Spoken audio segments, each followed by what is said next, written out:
राजनीतिक दलों का साथ ना मिलने पर यह धमकी दी गई है। पॉलिटिकल पार्टियों से मांग रहे हैं साथ। मोहम्मद यूनुस को लगता था कि सरदार खुश होगा, शाबाशी देगा, लेकिन सरदार ने बोल दिया कितने आदमी थे और यूनुस बोल रहा है एक मोदी। बांग्लादेश में बड़ा भूचाल आने वाला है।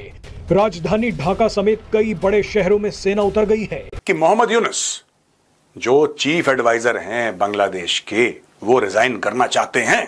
राजनीतिक दलों का साथ न मिलने पर ये धमकी सामने आई है मोहम्मद यूनुस की। तो बांग्लादेश में आप देख रहे हैं किस तरह की अस्थिरता जारी है। की सबसे बड़ी खबर आ रही है बांग्लादेश से, जहां पर अंतरिम सरकार के चीफ मोहम्मद यूनुस कभी भी इस्तीफा दे सकते हैं। अब वहां की जो आर्मी है उन्होंने बोल दिया इनफ इज इनफ, बहुत हो गया जो तुम अपनी बदतमीजियां करते जा रहे हो, जिस तरह से तुम कंट्री को लीड कर रहे हो, इस तरह से कंट्री नहीं चलेगी। He has send a very very strong message to Yunus. Bharat के साथ दुश्मनी करके बांग्लादेश टीम भी नहीं सकता, उनको मालूम है। आप बांग्लादेश की ओवरऑल सूरत पर क्या तबसरा करेंगे? क्या तबसरा, हालात में तो कर दिया जो करना। Problem with autocrats and I am here directly calling Mohammad Yunus an autocrat, a dictator. I tell you why.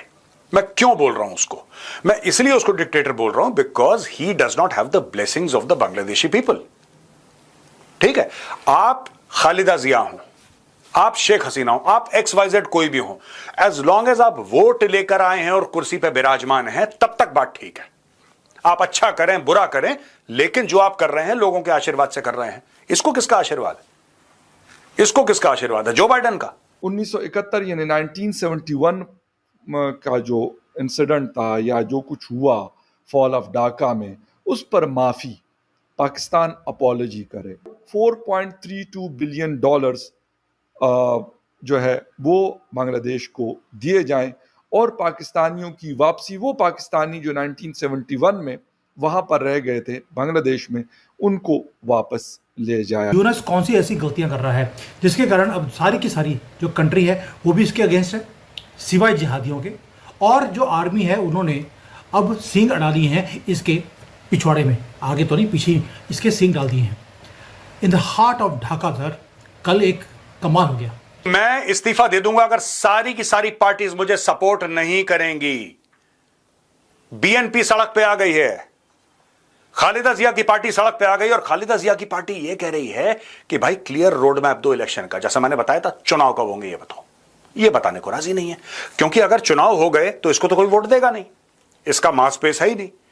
और अगर चुनाव हो गए तो फिर मैं आपको बता रहा हूं क्या होगा। जो इस्लामिस्ट पार्टीज हैं, जो रेडिकल इस्लामिस्ट पार्टी हैं, जमातुल इस्लामी टाइप की, ठीक है जी, हिफाजत इस्लाम, इस टाइप की पार्टीज जो बांग्लादेश में हैं, उसके अलावा BNP। मैं यूनुस के साथ बाद में आऊंगा क्योंकि बहुत इंटरेस्टिंग मूवमेंट है।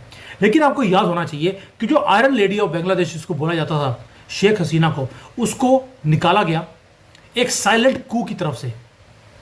ब्लडलेस ऑपरेशन बोला जाता है, लेकिन उसमें हिंदुओं का ब्लड बहाया गया।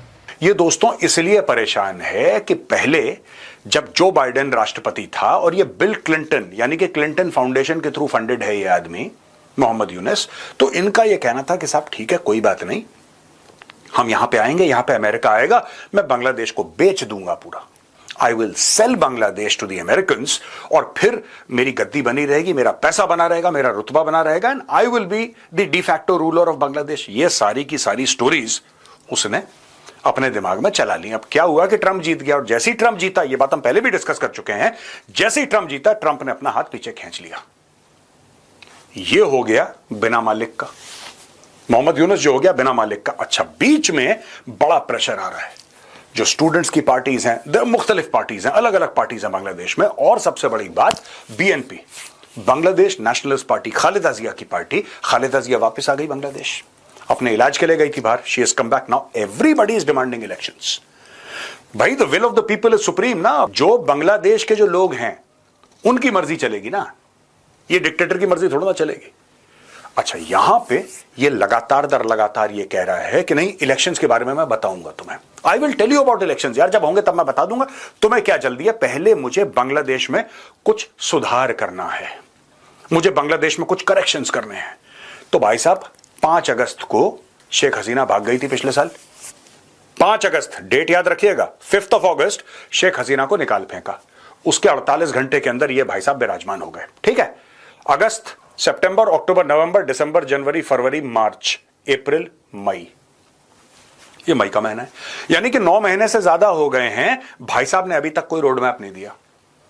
इन्होंने कौन सा ऐसा स्ट्रक्चर में चेंज कर दिया इसके अलावा कि एफआईआर फाइल करो शेख हसीना के खिलाफ और बोलो कि नहीं, आवामी लीग बहुत गंदी पार्टी है और उसका घर तोड़ दो, शेख मुजीबुर रहमान का उसका म्यूजियम तोड़ दो, ये कर दो, वो कर दो, बांग्लादेश का नेशनल एंथम चेंज कर दो, बांग्लादेश के रुपए से इसकी फोटो हटा दो। अरे छोड़ो यार, तुम उसके अंदर काले भेड़िया की फोटो लगा दो, उससे क्या होगा? तुम बांग्लादेश के टका पे काले भेड़िया की फोटो लगा दो, उससे होगा क्या? तुम हटा दो शेख मुजीबुर रहमान की photo. Tell us what you have actually done for the people of Bangladesh. Tell us how you have performed in the past 9 months.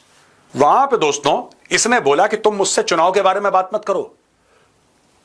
2026 में मैं सोचूंगा इसके बारे में। अभी सोच भी नहीं रहा है। 25 में ये नहीं कह रहा कि 2026 में चुनाव करवा दूंगा, लेकिन सोचूंगा मैं। कितने आदमी थे और यूनिस बोल रहा है एक मोदी, और उन्होंने बोला अब तू गोली खा, नमक खाया है अब गोली खा। ये वाला हाल शोले वाला होना शुरू हो गया है बांग्लादेश के अंदर। मैंने कल भी वीडियो बनाया था कि बांग्लादेश में कुछ भी ठीक नहीं हो रहा है जब से मोहम्मद यूनिस नामक जानवर को बिठाया गया, वहाँ पर जिहादी को बिठाया गया।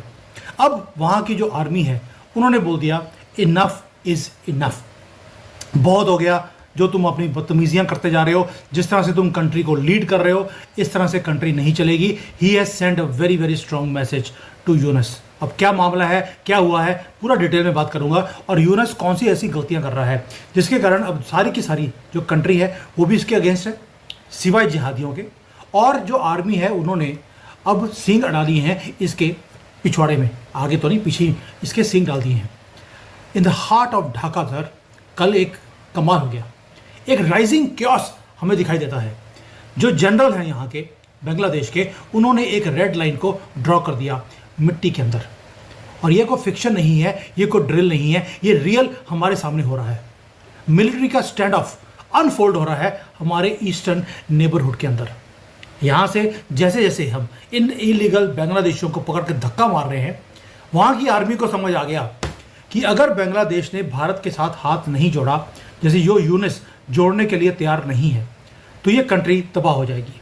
और ऐसे ट्रेमर्स बांग्लादेश के अंदर आने वाले हैं, या कह लीजिए पूरे के पूरे इंडियन सब कॉन्टिनेंट में आने वाले हैं। शेकअप होने वाला है ये पूरा एरिया। वो क्यों? क्योंकि आपको मालूम है कि बांग्लादेश में प्रॉब्लम आएगी तो प्रॉब्लम स्पिल ओवर होकर भारत में भी आएगी। ये सारे मुद्दे मैं डिस्कस करूंगा डिटेल में। अब वेडनेसडे को हुआ क्या? Something unprecedented happened inside Bangladesh army headquarters.